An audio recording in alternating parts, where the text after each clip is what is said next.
강프로입니다. 자, 두산 에너빌리티 봅니다. 오늘 3.9% 떨어졌죠. 자, 이걸 보셔야 돼요. 주가가 올라가면 주가가 먼저 올라가고 이동평균선은 뭐예요? 평균 가격이죠. 그쵸?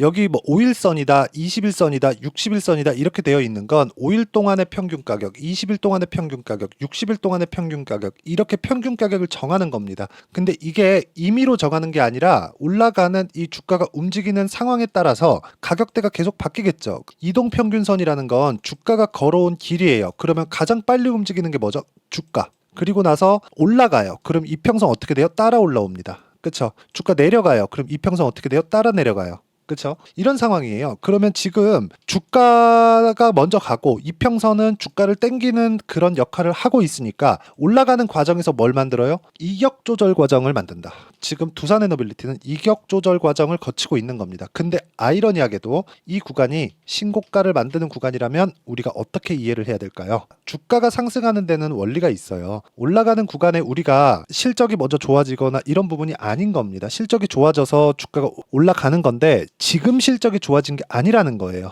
이게 무슨 얘기냐면 지금 제가 이동평균선 얘기하다가 또는 기술적인 차트 얘기를 하다가 실적을 가지고 이야기를 하니까 약간 좀 의아해 하시는 분들이 계실 것 같은데 이게 진짜 중요한 얘기인 게 뭐냐면 주가가 올라가는 데는 실적보다 더 빠를 수밖에 없다는 걸 우린 알고 있습니다. 만약에 모르셨다면 한 번이라도 생각을 해보세요. 주가 올라가요. 그러면 실적은 분기에 한 번씩 나와요. 그럼 실적 발표가 나오기 전에 주가는 이미 다 올라와 있습니다. 근데 여기서 이게 만약에 미래 가치라면 미래 실적 더 좋아지는데 주가 더 올라갈 수 있겠는데 이렇게 이해를 하는 게 맞아요. 그러니까 흔히 얘기하는 밸류에이션 계산을 하면서 우리가 이렇게 판단하고 저렇게 판단하는 상황을 만들잖아요. 그럼 그 만들었을 때 우리가 봐야 되는 내용이 어떤 부분으로 끝나는 거냐? 미래 가치는 앞으로 더 좋아질 거라는 부분이 있었을 때 주가가 올라가는데 주가가 올라가는 부분을 확인하고 매수했을 때 미래 가치가 좋아지는 부분하고 만나지는 구간이 있다. 그게 고가 돌파 구간이라는 겁니다. 그렇죠? 말씀을 드리다 보니까 내용이 조금 어렵게 들리실 수도 있을 것 같은데 그 고가 돌파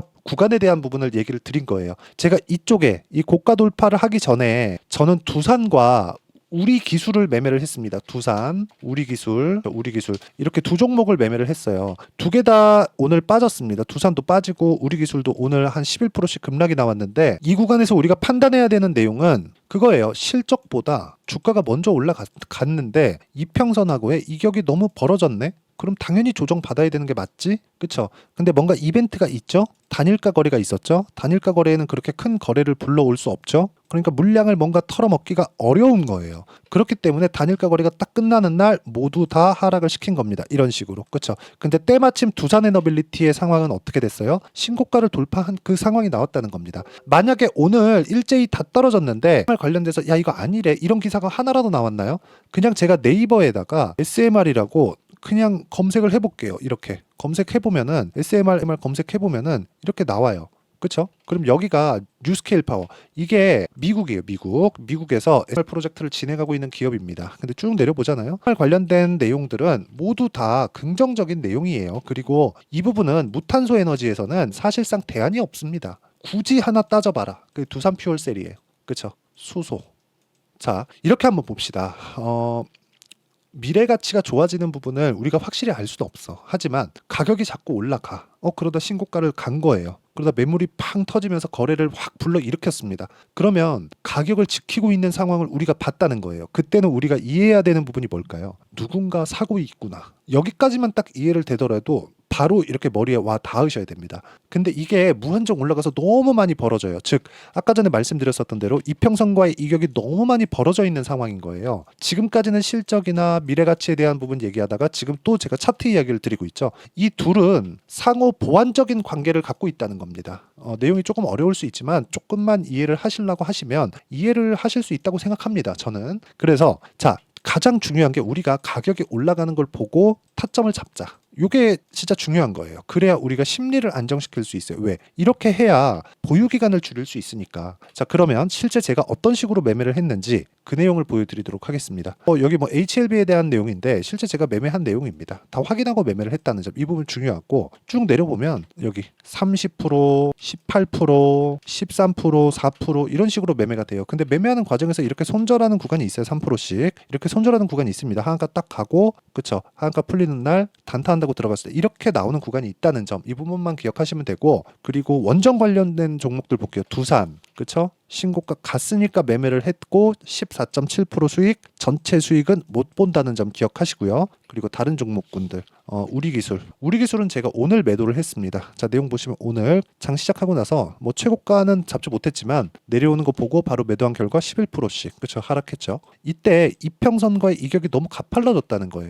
어저께 기준에서 볼게요. 20일 이평선과의 이격도는 30%가 넘습니다. 31.9%가 나와요. 이렇기 때문에 우리가 이격도만 보더라도 매도 구간을 정확하게 여기가 고점입니다 이렇게 볼 수는 없습니다. 하지만 내용이 바뀐 게 없다면 주가만 변동을 했고, 주가 변동한 과정에서 이평선과의 뭐 20%대 30%대 이 상황을 보고 수익이 어느 정도 올라왔는지를 보면서 매매를 했을 때 이 정도의 상황을 우리가 나올 수 있게 공부를 하자는 거예요. 그렇죠? 그리고 이 부분에 대한 내용을 여기 소통방에서 모두 공유하고 있습니다. 자, 내용 보시면 그래요.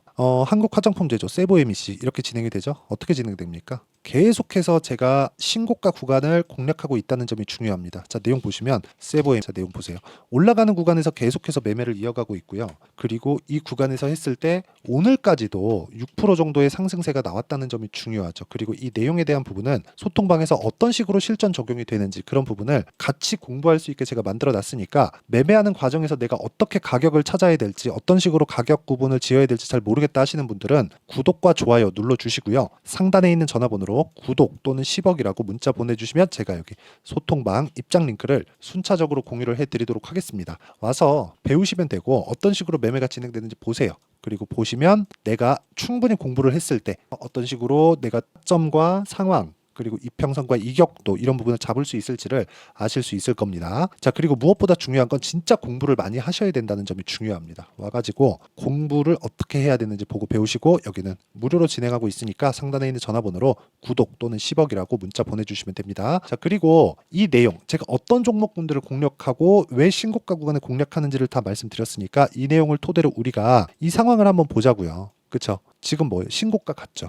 그러면 추가적으로 올라가기 위해서 매집해야 되잖아요. 매집하는 과정이 지나고 있다고 보시면 됩니다. 그리고 매집하는 과정에서는 우리가 일단 돌파했으니까 사자, 매수하자 이게 아니라 확인하는 거예요. 반등하는, 그쵸? 반등하는 구간을 확인하는 게 중요하다. 근데 우리가 약간 생각해보면 분봉에 대한 이야기 많이 하잖아요. 분봉, 그쵸? 그 분봉은 일봉이죠. 이건 일봉을 그냥 하루에 6시간이라고 쳤을 때, 그쵸? 6등분을 하면 뭐가 나오죠? 6등분을 하면 60분봉이 나오죠. 그쵸? 원래는 6시간 반이잖아요. 3시 반에 끝나니까 6등분을 하면 60분봉이 나오고, 여기서 12등분을 하면 30분봉이 나옵니다. 그럼 이런 부분을 내가 계산을 하면 30분봉에서 어디까지 갔을 때 60분봉에 어디까지 나올 수 있겠네? 이런 부분을 우리가 계산해 볼 수 있잖아요. 그래서 차트를 어느 정도 예측 범위 내에서 움직이게 할 수 있죠. 이게 틀렸을 때는 손절하는 거예요. 그렇죠? 자, 정말 잘 기억을 하셔야 됩니다. 자, 내용 보시면 제가 실제 손절한 내용을 제가 말씀드릴게요. 여기 진짜 중요한 내용인데, HLB 한번 보시면 HLB 제가 매수매도 계속 해왔죠. 그리고 매수매도 다 수익이었어요. 근데 여기 딱 이격도가 벌어지고 하방 이격이 벌어졌죠. 그리고 하방 이격이 벌어졌으니까 22편과의 이격도 좁히고 5일선과의 이격도 너무 많이 하방 쪽으로 벌어졌기 때문에 단기간으로 끌어올릴 수 있겠네. 근데 안 올랐어요. 손절 3.8% 손실. 그렇죠? 우리가 감당할 수 있는 손실은 이 정도가 최고다. 근데 이걸 가지고 잘못 해석해서 3% 내려가면 잘라야지 이렇게 보지 말라는 겁니다. 그렇죠? 저도 10% 15% 이렇게 물리는 종목이 있습니다. 근데 이런 종목군들을 가지고 있는 상황 또는 손절해야 되는 상황은 다르다는 거예요. 그렇죠? 이러려면 가격에 대한 이해가 정말 필요하고 공부를 진짜 많이 해야 되고요. 이런 부분에 대한 내용을 제가 여기 소통방에서 모두 다 공유하고 있으니까 구독과 좋아요 눌러주시고요. 상단에 있는 전화번호로 구독 또는 10억이라고 문자 보내주시면 제가 여기 소통방 입장 링크를 순차적으로 공유를 해드리도록 하겠습니다. 자, 그리고 무엇보다 이런 식으로 타점이 나오는 원리가 있겠죠. 그쵸? 이렇게 원리 그리고 공부에 대한 자료 이 내용에 대한 부분은 여기 두산 에너빌리티의 가격과 단기 보유 전략. 단기는 2주입니다. 2주 동안 내가 어떤 식으로 매매를 진행해야 될지 그 내용에 대한 부분을 다 담아놨고 무엇보다 두산 에너빌리티 지금 오늘 빠졌죠. 우리 기술 급락했습니다. 이 구간에 어떤 식으로 원전 관련주들의 타점을 잡아야 될지 그 실시간 타점을 제가 문자로 공유를 해드리도록 할 테니까 상단에 있는 전화번호로 두산이라고 문자 보내주시는 분들에 한해서만 제가 두산 에너빌리티의 가격과 단기 보유 전략 그리고 실시간 타점을 공유해드리도록 하겠습니다. 어떤 식으로 해야 될지 공부 진짜 많이 하셔야 되니까 무조건 공부하셔야 되고요. 그리고 이런 식으로 이해했을 때 우리가 앞으로 어떤 종목을 잡아가야 될지 그리고 어떤 식으로 매매를 이어가야 될지를 제가 다 이야기를 드리도록 할 테니까 영상 끝까지 시청하시고요. 모든 분들이 성공 투자하셨으면 참 좋겠습니다. 자, 24년도가 돼서도 시장은 여전히 어렵습니다. 자, 근데 시장은 항상 어려울 거예요. 앞으로도 계속해서 어려워질 겁니다. 자, 근데 제가 매월 대시세 종목을 구독자분들에게 공개를 합니다. 자, 내용을 보면 12월 달에 실제 공개를 했었던 강프로의 대시세 종목에 대한 내용인데 대기업을 상대로 안정적인 매출 구조를 가지고 있고요. 그리고 현재 주요 거래처는 삼성전자, 인텔, 하이닉스, TSMC 해외에 반도체 관련된 기업이라는 걸 알 수 있죠. 그만큼 1월 달에 제가 보고 있었던 종목은 반도체 관련주라는 걸 알 수 있습니다. 공개를 해드리면 이 내용입니다. 여기 어보브 반도체, 그쵸? 실제 제가 거래한 내용을 공개를 한 거고요. 수익에 대한 크기를 보면 공략한 시점, 제가 가격대를 함께 공개를 해드렸는데 공략한 시점부터 21%의 수익 마감이 된 것을 확인해 볼 수가 있습니다. 자, 근데 지금도 마찬가지입니다. 지금은 어떤 이슈가 있을까요? 2월 달에 발표한다는 기업 밸류업 프로그램이 있죠. 근데 그걸로 인해서 지금 2월 달에 발표한다고 이야기가 나온 상황이고요. 무엇보다 우리가 생각해야 될 내용은 한 가지입니다. 어떤 이슈나 그리고 어떤 상승할 수 있는 내용으로 인해서 주가가 올라가는 것은 맞죠. 하지만 가격이 먼저 반영한다는 걸 반드시 알고 있어야 되고 그런 내용에 대한 파악이 되었을 때 그쵸? 여기 어보브 반도체처럼 21% 그쵸? 대략 3에서 4일 동안 20% 이상의 수익을 먹을 수 있고요. 그리고 여기 HLB 같은 종목처럼 대략 일주일이 채 되지 않는 기간 동안 30%의 수익을 낼 수 있습니다. 자, 그러면 답은 나왔어요. 재료에 대한 부분보다 중요한 게 가격이다. 자, 근데 지금 시장에 쏠려 있는 게 뭐죠? 2월 달에 발표하는 기업 밸류업 프로그램에 대한 내용이죠. 자, 그러면 우리가 이쪽에다가 지금 집중을 해야 될까요? 그 내용을 한번 보겠습니다. 기아차의 차트를 보면요. 1월 24일 날 정부단에서 입김을 불어넣은 이후에 시세가 강하게 발생한 것처럼 보이지만 애초에 12월 달부터 신고가를 달성했다는 걸 확인할 수 있습니다. 자, 그러면 우리가 스케줄을 따져봤을 때 우리가 어디를 봐야 될까요? 4월 달 총선을 봐야 됩니다. 드디어 때가 온 거죠. 4월 달 총선이 끝나면 그 뒤엔 뭐가 있죠?